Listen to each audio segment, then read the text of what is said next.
Namaste. Legend has it that the Nahuas peoples made a pilgrimage from their place of origin that lasted 260 years until they finally found the desired place to settle. The god Huitzilopochtli, which means left hummingbird, had promised the peoples that they would find a lake with an islet in which there would be a rock, and on the rock would be a prickly pear, and on the prickly pear would be an eagle with an outstretched wings that they would recognize as the moon and the sun. Finally, these groups found this place, and here they founded their city. Originally, this human conglomerate settled on the Lake Texcoco, which was a complex of 6 lakes that were unified into a single body of water during the rainy season.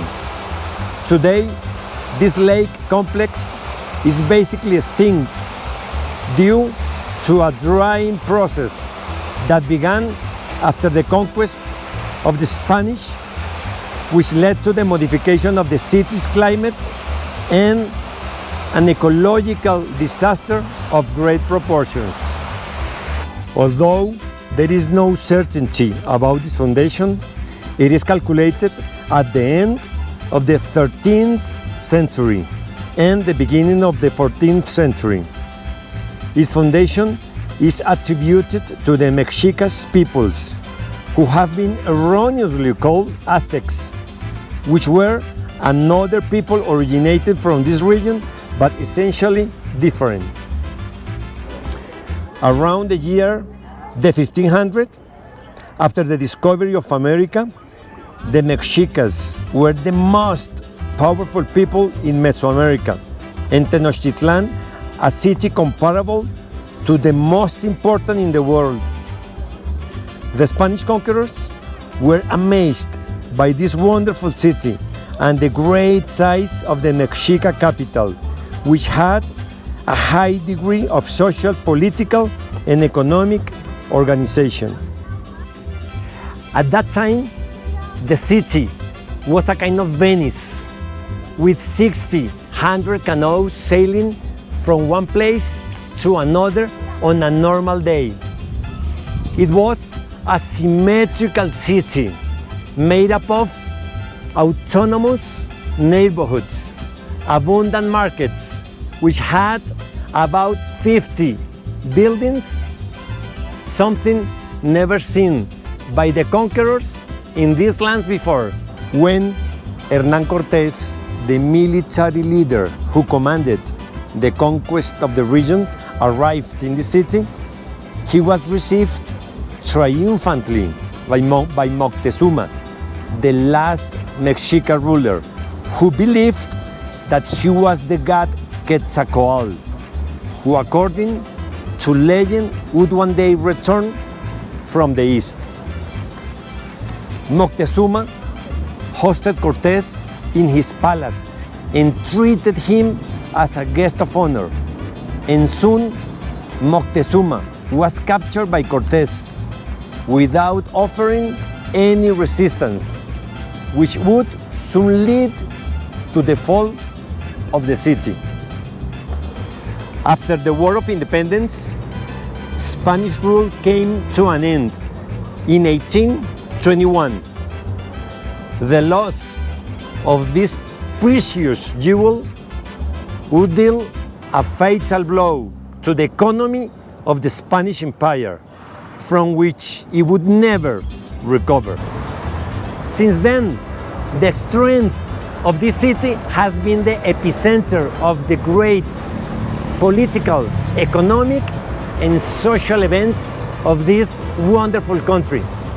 Here, the legend of the god Huitzilopochtli, which is reflected in the national coat of arms of this country, seems to come true. Possessor of multiple architectural jewels that have been declared a World heritage sites, and an impressive gastronomy that would make the simplest of the dinners drool.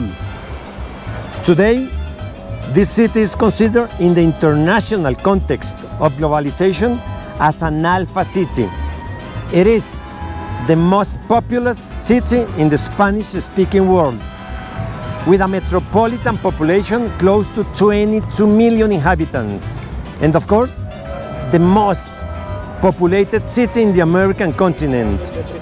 It is the largest urban center in the country and has a Human Development Index classified as very high.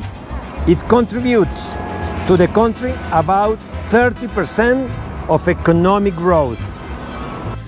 We are talking about one of the places that should undoubtedly be put on the list of the essential places to visit in life. What is said about the city always belittled. This is the lavish and imposing city of Mexico City, the capital of the Mexican Republic, the place that we have chosen to continue our story of mediation that we began in the last video in Guadalajara.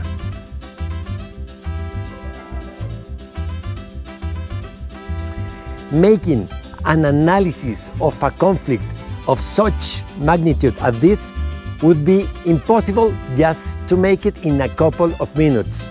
That is not our intention with this video. Therefore, we recommend investigating on your own and delving into the details of this great dispute.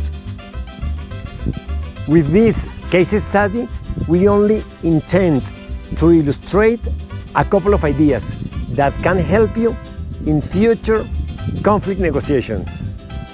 Many times, we have to negotiate conflicts under circumstances of apparent weakness, in which we believe that we have everything to lose and nothing to gain. That was the case of Mexico, because they had just lost the war and were politically and economically worn out, and apparently had no negotiation power. They had lost already a big portion of its territory. What else could they lose?